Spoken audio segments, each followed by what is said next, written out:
like fables or myths. And in all of these, they have a common connection. They have some type of animal that plays an important role. And so depending on the culture you're in, you can see these different themes throughout these stories.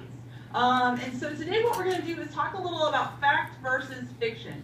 So when we look at these stories, we see animals talking, we see animals personified, meaning like they have some type of human-like behavior. Sometimes they live in a human world.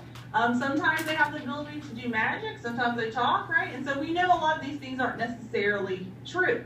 So some classic examples of some fairy tales would be these. So let's start with the first one. What fairy tale is this? The Three Little Pigs. The Three Little Pigs, right? So firstly, we can look at this and know pigs don't really build houses, right? They definitely don't walk on 2 feet.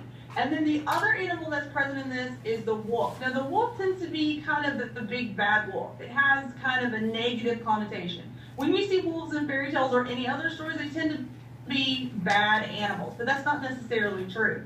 Let's go to our second one. What about this? No, Goldilocks.